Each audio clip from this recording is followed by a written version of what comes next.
Au bout de plusieurs heures, il ne craignait plus que les gorgones le rattrapent.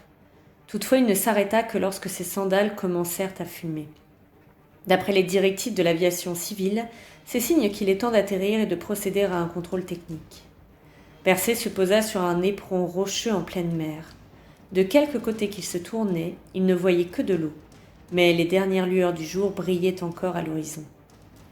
Au moins, pensa-t-il, je sais où se trouve l'ouest. En volant dans cette direction, je devrais finir par arriver chez moi. Erreur. Il n'avait pas dû accorder beaucoup d'attention à son environnement pendant qu'il fuyait les gorgones, car il avait complètement dévié de son cap. Quand il aperçut enfin le rivage, ce n'était pas Sériphos, mais une large bande de terre avec des collines rougeâtres et un désert qui s'étirait à perte de vue sous le clair de lune. Les leçons de géographie qu'il avait reçues au temple d'Athéna lui revinrent en mémoire. L'Afrique. Non, sérieusement? Eh oui, c'était bien la côte africaine. Il avait volé trop loin vers le sud. Mais il était trop fatigué, affamé et assoiffé pour se soucier de l'endroit où il avait atterri. Tout ce qu'il souhaitait, c'était trouver une ville pour demander son chemin et se reposer un moment. Il longeait le rivage depuis de longues heures et le jour se levait quand il distingua des tours au loin. « Ouah !» pensa-t-il. « Là où il y a une ville, il y a des gens. Et moi, j'aime les gens. » Comme il s'approchait, un spectacle étrange s'offrait à son regard. Une foule s'était massée le long d'un port. Tous scrutaient l'eau comme s'ils s'attendaient à voir quelque chose en crever la surface. À l'arrière, sous une tente en soie, un couple élégant, sans doute le roi et la reine de la ville, observait également la mer. Un rocher isolé escarpé jaillissait des flots à l'entrée du port. Une jeune fille était enchaînée. « Ça, ce n'est pas normal, » pensa Persée. Ayant ôté son casque d'invisibilité pour ne pas effrayer la jeune fille, comme s'il était plus rassurant de voir un type avec des ailes aux talons surgir du néant, il descendit jusqu'à elle. Avec un calme étonnant, elle le fixa de ses beaux yeux sombres. Ses cheveux étaient aussi noirs que l'ébène, sa peau avait un éclat cuivré. Sa robe verte toute simple dénudait son cou et ses bras ravissants. Bredouilla Persée, subitement incapable d'aligner deux mots. « Tu ne devrais pas rester là, » lui dit la jeune fille. « Le monstre va bientôt arriver et me tuer. » Persée se ressaisit brusquement. « Quel monstre? Mais qu'est-ce qui se passe ici? Et pourquoi es-tu enchaîné à ce rocher ?»« Parce que mes parents sont nuls. » »« Tu pourrais préciser. »« Je m'appelle Andromède et je suis la princesse de ce royaume, l'Éthiopie. »« Tes parents, c'est le roi et la reine? Et ils te laissent traiter comme ça ?» Andromède leva les yeux au ciel. Au départ, c'est leur idée. Ma mère, la reine Cassiopée, est une crâneuse. Il y a environ 1 an, elle s'est mise à clamer sur tous les toits qu'elle était encore plus belle que les Néréides de Poséidon.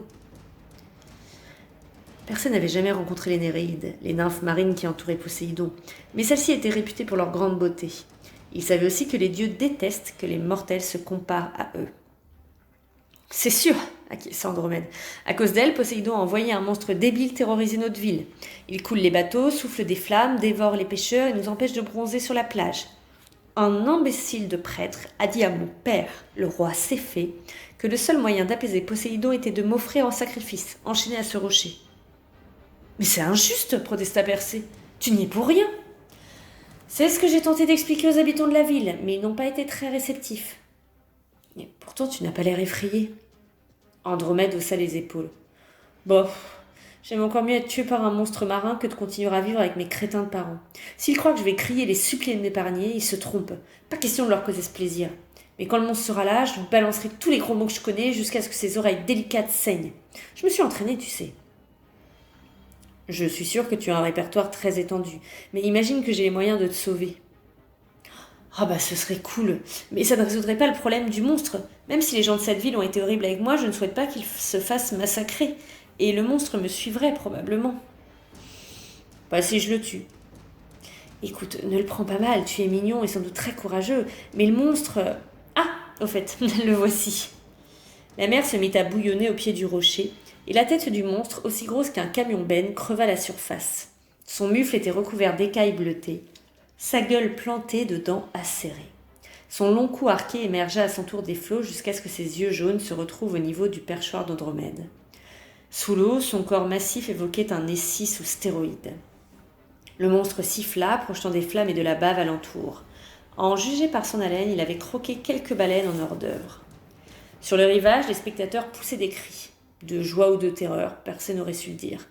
En tout cas, comparé à Méduse, le monstre ne lui semblait pas très impressionnant. « Ferme les yeux, dit-il à Andromède. « Ok, d'accord. »« Et toi » lança-t-il au serpent de mer. « Ça te dirait de voir ce qu'il y a dans mon sac ?» Le monstre pencha son énorme tête de côté. Il n'était pas habitué à ce que les humains lui parlent aussi calmement. En plus, il adorait les surprises. Persée ferma les yeux et sortit la tête du sac. Un craquement parcourut le corps du monstre. On aurait dit un lac qui gelait en accéléré. Persée compta jusqu'à 3, puis il rangea la tête et rouvrit les yeux. Le serpent de mer s'était transformé en une sculpture de sable géante qui s'effrita immédiatement et s'engloutit dans la mer. « Je peux regarder maintenant ?» demanda Andromède. « Oui, vas-y. »« C'est dégoûtant ?»« Non, pas vraiment. » Andromède rouvrit les yeux et vit une traînée de poussière de monstres tournoyer parmi les flots. « Ouah ! Mais comment ça fait ça ?» Persée lui parla alors de la tête de Méduse. « Cool !» commenta la jeune fille en jetant un coup d'œil à la sacoche qui pendait de sa ceinture. « Dis, à propos de ces chaînes... » Persée acheva de la délivrer. « Ça te dirait qu'on se marie ?» demanda-t-il ensuite. « Oh ce serait super, oui. » Persée comprit alors qu'il était amoureux. Les deux jeunes gens s'étreignirent et s'embrassèrent, puis il noua un bras autour de la taille de sa fiancée et tous deux s'envolèrent afin de rejoindre la ville. Ils se posèrent devant la tente du couple royal. Comme vous vous en doutez, l'apparition soudaine du héros qui venait de réduire le monstre en poussière déclencha un tonnerre d'acclamations. Andromède expliqua la situation à ses parents et leur annonça son intention d'épouser ce séduisant prince grec. « Sauf si vous y voyez une objection », ajouta poliment Persée. Le roi Céphée considéra le fils de Zeus, ses bras musclés, ses sandales ailées, son armure constellée de sang et son épée, puis il déclara « Ma foi, je n'en vois aucune. » La reine grimaça comme si elle venait d'avaler une potion amère. « Bien, dit Persée, maintenant j'aimerais que vous remerciez les dieux de m'avoir accordé la victoire, d'accord ? Et aussi que vous vous excusiez de vous être conduits comme des idiots. Vous allez me faire le plaisir d'édifier 3 sanctuaires sur le rocher où vous avez fait enchaîner votre fille. L'un pour Hermès, un autre pour Athéna, et le dernier, celui du milieu, pour Zeus. Si jamais Poséidon se mettait en colère parce qu'on a tué son monstre chéri, ces monuments devraient le convaincre que la ville bénéficie de la protection de ces 3 dieux. À moins d'entrer en guerre avec eux, il renoncera. Oh, et tant que vous y serez, vous allez sacrifier quelques vaches aussi. Des vaches ? Oui, c'est ça. 3 devraient suffire. Maintenant, il est temps de célébrer notre mariage. La foule, après avoir acclamé le monstre qui devait tuer Andromède, acclama les futurs mariés. Le roi et la reine improvisèrent une fête au palais, avec buffet à volonté et un orchestre qui jouait des bourrées, des quadrilles ou je ne sais quelle danse à la mode chez les Éthiopiens.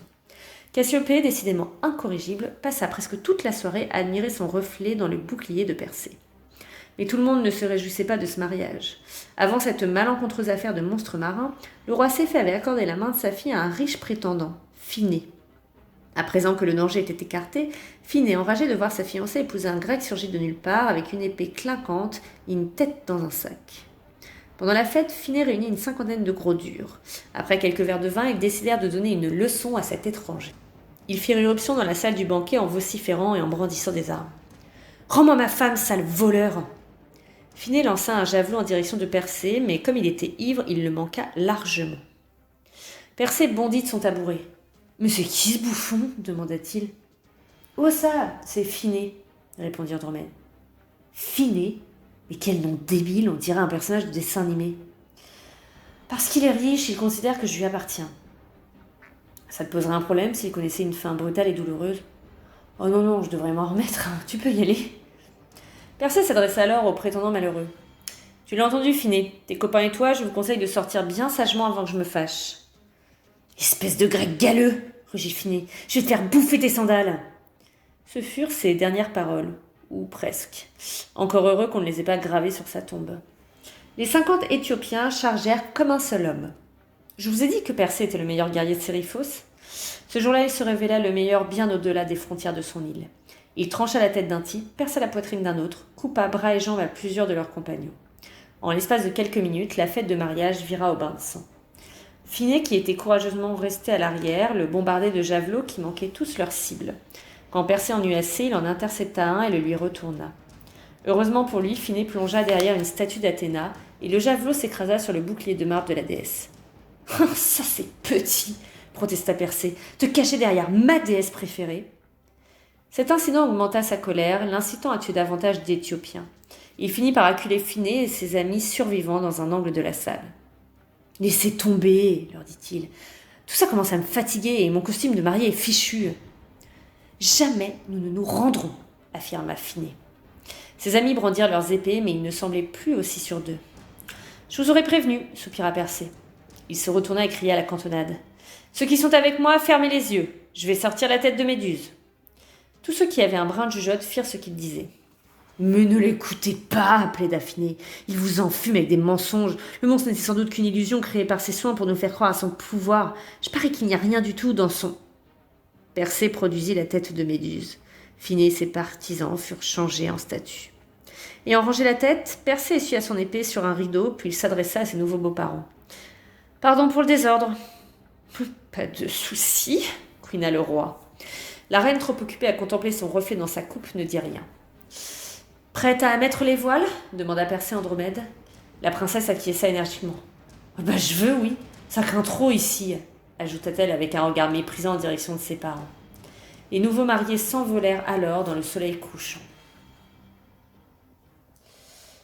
Voilà, c'était donc le 5e épisode de Percy Jackson et les héros grecs. Et donc, comme d'habitude, je vais vous poser une petite question à laquelle vous pourriez réfléchir pour la prochaine fois. Comme vous l'avez compris, Andromède est donnée en sacrifice à un monstre marin par ses parents. Je voudrais que vous me donniez votre avis sur le fait que des parents osent sacrifier leur enfant. Là, dans l'histoire, ils l'envoient à une mort certaine avant que Persée ne surgisse et sauve la situation. Mais de manière générale, qu'est-ce que vous pensez du fait que des parents